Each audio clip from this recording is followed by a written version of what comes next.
Ça fait plaisir. Salut à tous, c'est Kovek. On se retrouve pour le débrief de ce match entre l'Olympique de Marseille et le Stade de Reims. Avant qu'on commence, merci à tous ceux qui ont été sur le live, qui ont été présents. J'ai commenté le match pour vous, donc merci à tous.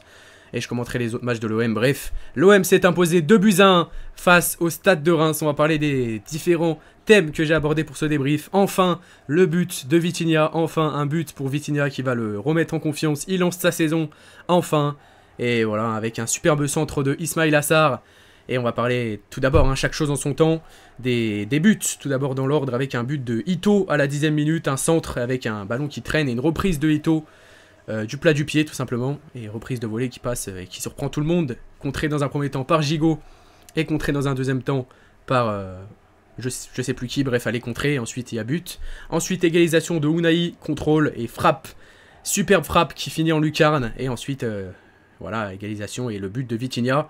Vers la fin du match, vers la 77e je crois, avec le centre de Ismaïla Assar, ça arrive sur Abdelhamid, et le superbe pressing de Vitinha qui prend ce ballon et qui finit à rater.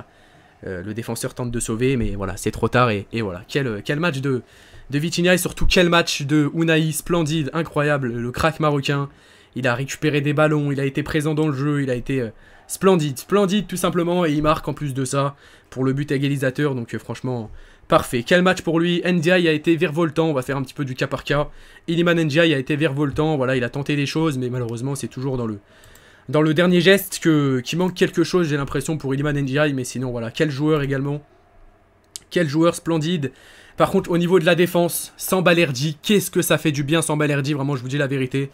Alors certes, il avait fait un bon match, c'était le seul qui avait fait un bon match contre le Panathinaikos, mais voilà.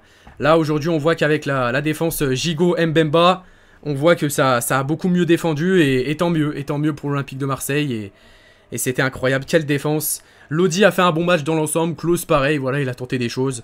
Voilà, je pense pas qu'il y a trop de flops dans ce match, mis à part l'entrée d'Aubameyang où il a pas trop touché de ballon malheureusement pour lui. Et voilà, il marque toujours pas pour l'instant avec l'Olympique de Marseille, c'est dommage, ça viendra peut-être mardi. Et voilà, mais en tout cas, j'ai une chose à dire en plus de ça.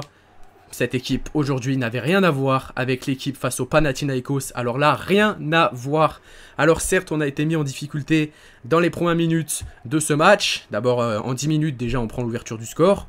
Et ensuite, bah voilà, on était pressé face à une équipe de Reims qui a beaucoup plus eu la possession que nous. On va aller voir les statistiques maintenant en direct. Les stats de ce match. Avec quand même 58% de possession pour Reims, 42% pour l'OM, 14 tirs pour l'OM.